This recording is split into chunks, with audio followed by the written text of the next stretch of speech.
Welcome back, everyone, to another deep dive. Yeah. Today, we're going to get into a book that I'm sure a lot of you have maybe even already read. Yeah, a modern classic. Khaled Hosseini's The Kite Runner. Yeah. And, it's been praised, obviously, sold millions of copies, won awards, all that kind of stuff. But we're here to kind of look at it a little deeper and figure out what makes it tick. Yeah. Why does this one resonate with so many people? Right. And we'll jump into all that. But first, I guess maybe a good place to start is just talking about the setting a little bit. Yeah. Because it is set against this backdrop of Afghanistan, right? And it's not just Afghanistan as we know it today.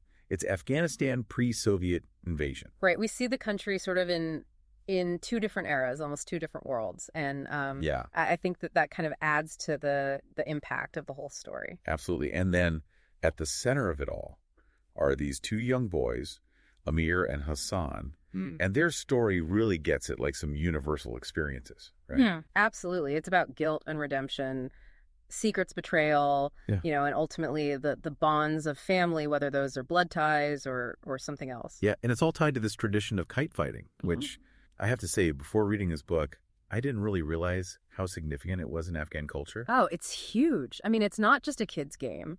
It's a spectacle, a competition, a symbol of freedom and skill.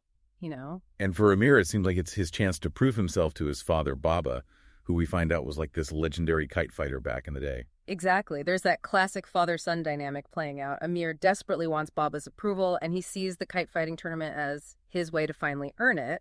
But of course, it's never that simple. Right. So tell me about Hassan. What's his role in all of this? So Hassan is Amir's best friend. But their relationship is complicated. Hassan's father, Ali, is the servant in Amir's household, so they come from different social classes, but their bond is so strong. They're more like brothers in many ways. And when it comes to kite fighting, Hassan is the ultimate kite runner. He's the one who chases down the falling kites for Amir the trophies of the competition. I feel like this friendship is about to be tested, though. There's this sense of foreboding. You're picking up on it. Yeah. The tournament itself is this whirlwind of emotion. The whole city is alive, buzzing with anticipation. And Amir, with Hassan's help, manages to win. So he gets the glory he's been craving. He does for a moment. But there's a but coming. Okay, I knew it. What happens? Well, as Hassan runs to retrieve the final fallen kite, the ultimate prize for Amir, he's cornered by this bully, Asaf. And Amir witnesses this brutal assault, but he's frozen by fear. He doesn't intervene. Oh, wow. That's heavy. To see your best friend attacked and do nothing, I can't imagine the guilt. It's a turning point in the story. That single act of cowardice shatters their friendship, and Amir is left to grapple with this guilt that will stay with him for years. And to make matters worse, the Soviet invasion happens right after and throws their lives into even more turmoil.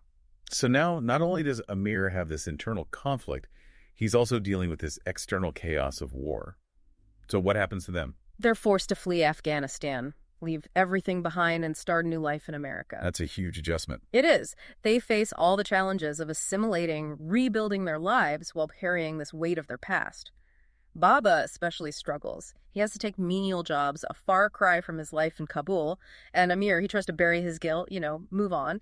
But the past has a way of catching up. It sounds like they're both trying to figure out who they are in this new world. They've lost their home, their status, even their identities in a way. Absolutely. And that sets the stage for what's to come, because years pass, Amir builds a life for himself in America. He becomes a writer, even marries a woman named Soraya.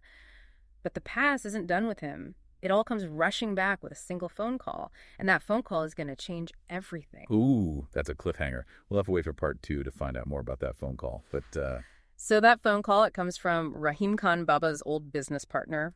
He stayed in Kabul, and he has a way for Amir to atone for his past, a way to maybe find some peace. Okay, this is what we've been building up to. Yeah. All this talk about guilt and redemption. What does Rahim Khan want? He asks Amir to come back to Afghanistan to rescue Hassan's son Sohrab from an orphanage in Kabul, which is now, under Taliban rule. Wow, so he's asking him to go back to this dangerous place. Oh.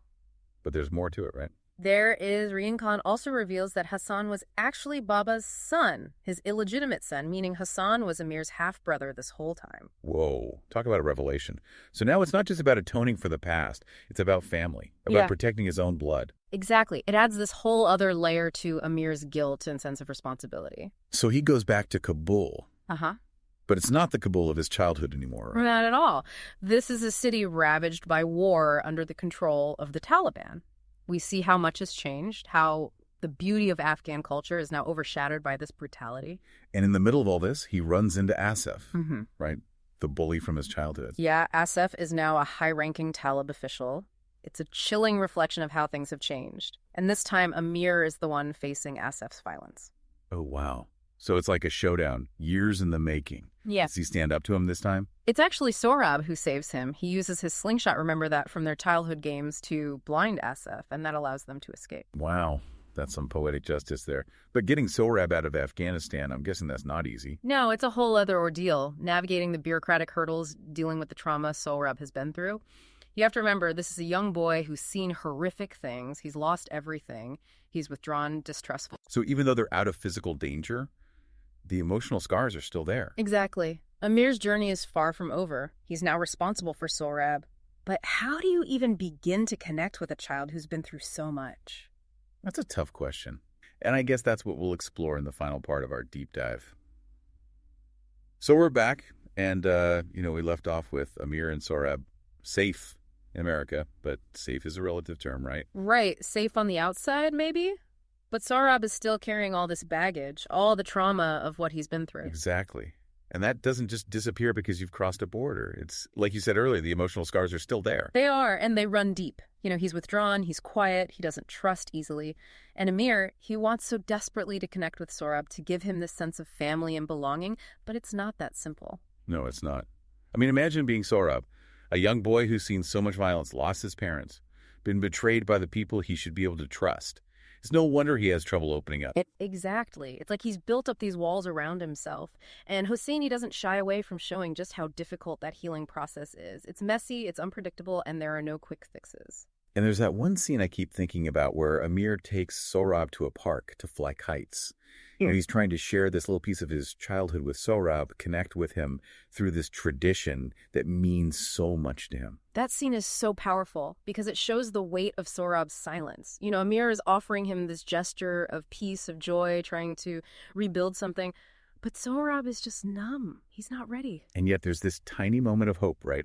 As Amir runs the kite, mimicking what Hassan used to do for him, Sohrab cracks a smile. It's a small thing, but it's huge. It's like this little crack in his armor, a sign that maybe he's starting to heal, that connection is possible. And it brings us back to kite fighting, right? This symbol of freedom of skill and now of healing. I mean, it's not about winning anymore. It's about something much deeper. Exactly. It's about family. It's about redemption. It's about finding hope in the face of tragedy. And that's what makes the Kite Runner so powerful. It's this exploration of the human spirit at its best and worst. It's a story that sticks with you long after you finish it. It makes you think about forgiveness, about the choices we make and the consequences that ripple out from them. It's a must-read for sure. Absolutely. If you haven't already, go pick up a copy of the Kite Runner. You won't regret it. And if you want to dive deeper into more amazing books and stories like this one, don't forget to subscribe to our channel for more insightful discussions. That's it for this deep dive. See you next time.